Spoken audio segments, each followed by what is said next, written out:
قیام پاکستان کی جو جدوجہد ہے ان کو انہوں نے اپنی آنکھوں سے دیکھا اور تحریک پاکستان کے جو جلسے تھے ان میں بھی شرکت بھی کرتے رہے اور بلکہ احسان صاحب نے لے کر رہیں گے پاکستان کے نعرے بھی لگائے اور پھر انہوں نے آزاد فضاؤں میں سبز ہلالی پرچم کو لہراتے ہوئے بھی دیکھا۔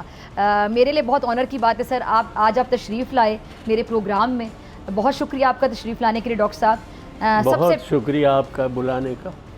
ہماری طرف سے آپ کا بہت شکریہ کہ آپ تشریف لائے۔ ڈاکٹر صاحب، جب پاکستان بنا تھا تو ایگزیکٹلی آپ کی عمر کیا تھی؟ میں 5ویں درجے میں تھا، مطلب اگر میں سمجھوں 10 سال؟ جی ہاں، مطلب 10واں سال تھا میرا۔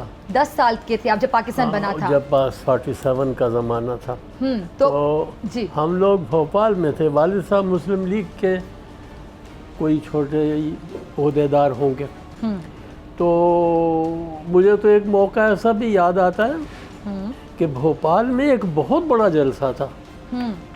اب مجھے کسی نے بتایا تو نہیں نا، والد صاحب ہمارے ساتھ لمبی باتیں کیا کرتے تھے، والد کی بڑی دہشت ہوا کرتی تھی اس زمانے میں۔ تو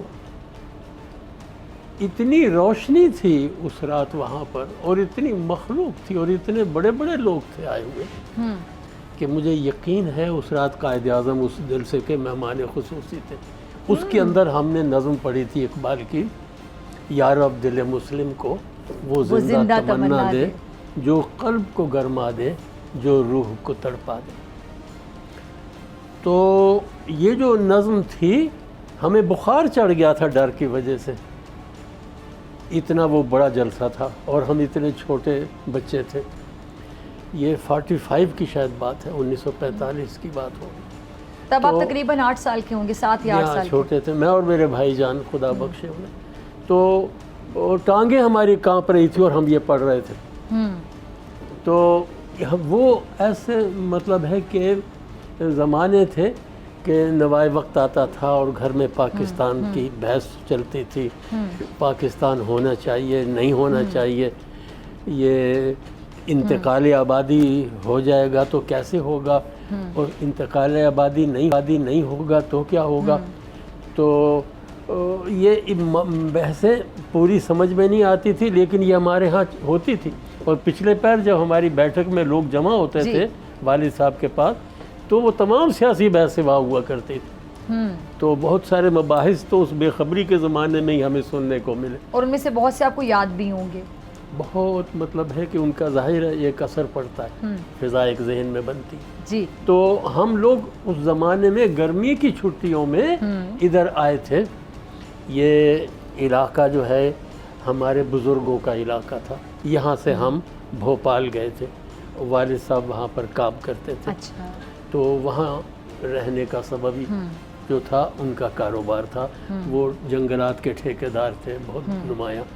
تو جو شکار گاہ میں جو نواب صاحب کی بیٹی کا محل تھا، میرے والد صاحب نے بنوایا تھا، وہ شیر کا شکار کیا کرتی تھی، شہریار کی والدہ نواب صاحب کی بیٹی۔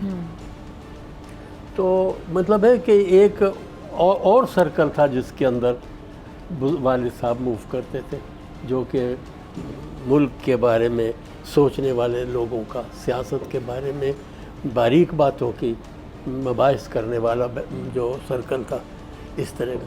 تو ہم تو یہاں گرمی کی چھٹیاں گزارنے آئے تھے کہ یہ بزرگوں کا علاقہ تھا، چھٹیاں ہم یہاں گزارا کرتے تھے۔ تو پھر واپس جانا محال ہو گیا کہ قتل عام شروع ہو گیا، اور قتل عام کے تو یہاں ایسے حالات تھے کہ ایک گاڑی پوری کٹی ہوئی انسانوں کی آئی، اور اس میں صرف ایک بچہ بچا، جو صرف اس لیے بچ گیا کہ وہ لاشوں کے نیچے آ گیا تھا۔ سبسکرائب کریں اور بیل دبائیں تاکہ کوئی خبر رہ نہ جائے۔